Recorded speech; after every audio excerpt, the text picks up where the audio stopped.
Hey everyone, welcome to the Horror Show. I'm Cecil Laird, and I am here to finish up and do the third part of my three-part Halloween comic book series review. And I am going to be finishing up with these, the 2 issues of a 3-issue series called Halloween, The First Death of Laurie Strode. The reason I only have 2 issues instead of 3 is because only 2 issues were ever released. I will go into that further at the end here, but let me go through it like I did the last couple. So first off, let me say that this is a direct continuation of Halloween 2. It picks up pretty much right where that movie left off. Doesn't get into the Thorn trilogy or anything like that. Of course, it doesn't touch on the Season of the Witch either. However, this one does, like I said, pick up right after 2, where the town of Haddonfield is picking up the pieces after Michael's night of carnage, and that includes Laurie Strode. Now, basically, it starts off with Laurie, as a matter of fact, having trouble sleeping, and I'm going to kind of do this like I did the last couple. These issues are really hard to find, you guys, and since it's only 2 issues, I don't think they were ever collected in anything. I could be wrong about that. Maybe they collected it with some short stories, but I'm going to go ahead and show what happens in a lot of these 2 books. So spoilers ahead if you guys don't want to see the comics, but good luck getting them for a reasonable amount of price, reasonable price, if you don't want to be spoiled. Otherwise, the rest of you guys can hang out and see what's actually going to happen here. So again, it starts off with Laurie having nightmares about a burning Michael Myers coming after her after he comes, he gets lit on fire, actually exploded into flames by Loomis at the end of 2, which was supposed to be Loomis's demise, of course. But then he does walk out of that room towards Laurie completely on fire, but he does collapse and then basically just burns to death. But she has, a different dream, apparently, and basically after that, it turns out it's a traumatic day for her because we pick up from there at her friend Annie's funeral. Annie, her best friend that died in the very first movie, of course. So it does pick up from there, and you have all the characters that have survived are kind of still hanging around. You do, in fact, have a friend. I'm not sure if Sally was in any of the movies, but she is the friend that is kind of going to be hanging out with Laurie through this. But also Jimmy, the paramedic from the second movie, is in this as well. He didn't die, apparently. He just has severe, trauma to the head, because of Michael Myers. Actually, because of slipping in blood and hitting his head on the ground, I believe is the reasoning. But yeah, so there's a couple things that they do.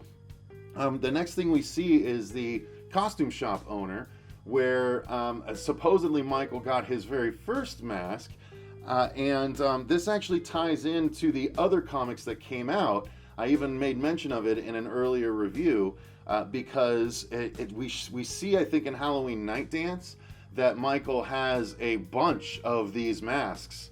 And, wherever he's hiding out, he has a bunch of them. That's why he always has one when he comes back. And so this actually kind of gives a frame of reference for it. So you see the costume shop owner over here, disgusted by seeing the masks after the carnage, and he throws them all. I'm sorry, I'm going the wrong way. Oh, it's all mirrored, so I gotta adjust for the mirroring. So he throws them all into the garbage bin, and they're all just there. And then obviously someone's watching. He goes over, he doesn't see them, but when he looks back, all the masks are gone. So that's when Michael goes and gets his collection of masks that he has through the rest of the series, at least according to this continuity. And then as we see Laurie visiting Jimmy, he's laid up. He's got issues as a result of what happened in part 2. But he's, still trying to be friendly with her, but she still has terrible dreams, as you can see here. She dreams about her parents when they died. She dreams about her friend Annie. She dreams about her other friend, all the people that have died in the first movie. And then that's when we see, because at the funeral, she actually asks the policeman, did they ever find the body? And they're trying to tell her that Michael's gone, but they did not ever find the body. And then she goes by the house which we were just at, ironically. This is, she sees Michael briefly, but it's just a little scare, and he disappears. But they do something here, which is a sort of a check to the original movie. I think it was the original movie. Yeah, I'm pretty sure it was. They mention old Mr. Riddle, but they don't mention him in like a particular way, but they do mention him here, and we actually see old Mr. Riddle. But Sally tells Laurie that he's like a creepo that like likes to stare at the little girls and things like that, and so they make him into this weird creepy guy. But then they're hanging out, and here's another interesting thing that happened. If you guys have seen the much beloved Halloween Resurrection, then you'll know the part when Laurie is revealed to be keeping her pills inside her little doll. And now this is given an origin here. So apparently Laurie got the doll from her friend Sally, right? The doll's up here, and they're smoking marijuana, and she says, "Oh, I keep my stash in my doll right here. It has a perfect pocket for it." And it turns out that's where, or she's like, "Oh, I can maybe hide this journal." And the journal is Judith, her original sister. Obviously, this is still in the continuity where Laurie is Michael's sister. Judith is the one that he killed. And so this is her diary. And that's where we get, this ends up being a bit of a Michael Myers origin story as well. Because we get journal entries from Judith, and we get to see creepy young Michael in more than one occasion in these two issues. We in fact see that he is nuts enough that he is thinking about evil things, even when he's that small. And then it basically, this issue goes for a bit of a scare here while Laurie and Sally are hanging out. Laurie looks out the window and she sees Michael, and then but by the time Sally looks, Michael's gone, and instead it's old Mr. Riddle. Michael's killed him. And so that freaks Laurie out, obviously. Laurie goes running, and the issue ends with her bumping right into a barely scarred Sam Loomis. So they kept the tiny bit of scarring from part 4, but this obviously takes place, before that. This is direct follow-up territory. So that's the end of the first issue. I'm showing you guys this, and you're going to be able to kind of see what the art is like along the way. So you can kind of make your own determinations, but I'm going to finish up the second issue, and then I'll give you sort of the review of everything. So what continues, or what happens next is, this is actually an interesting way to do it because I remember it now going through it. It's easier to talk about than going and reviewing my notes. So we start off, Laurie is still having bad dreams.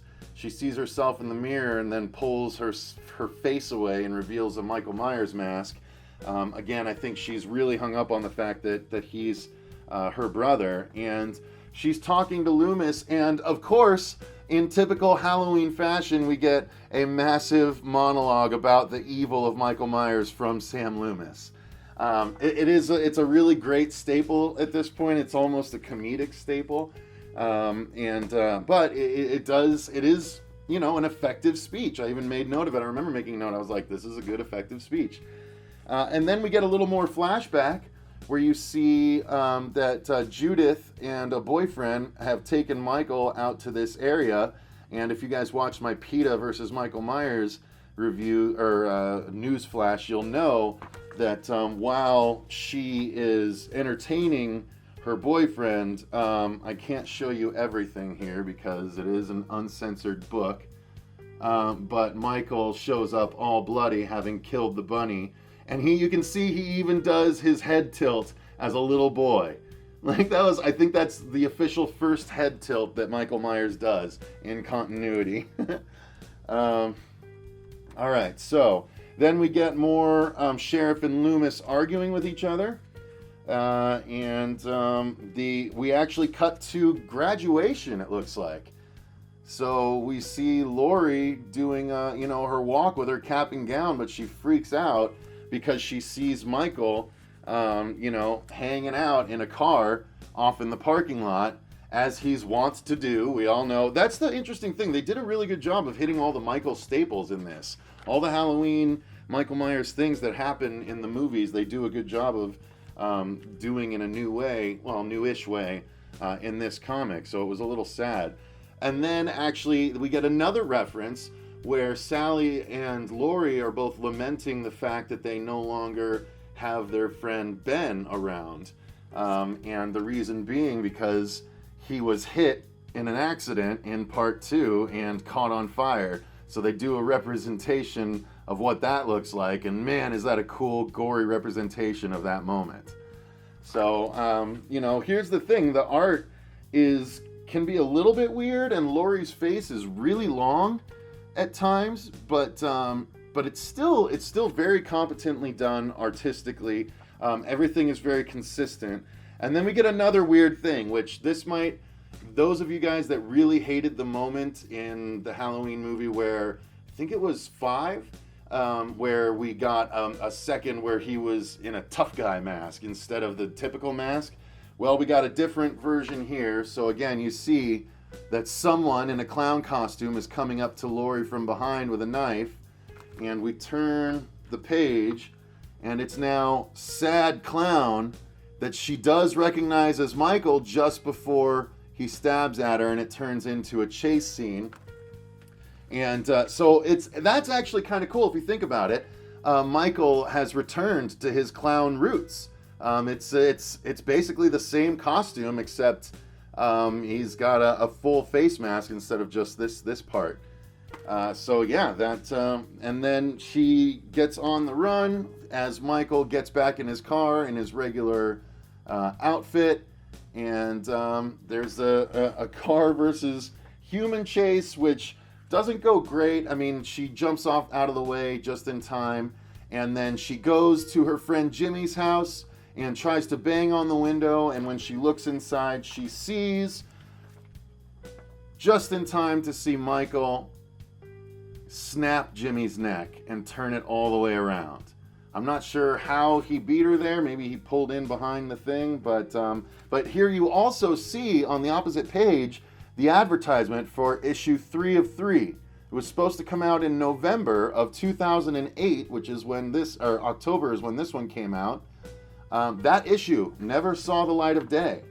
And so this is the image we end on. Laurie staring through the broken window as her friend Jimmy, the survivor from part 2, is no longer a survivor. And that's all we got. That's literally all we got from the first death of Laurie Strode.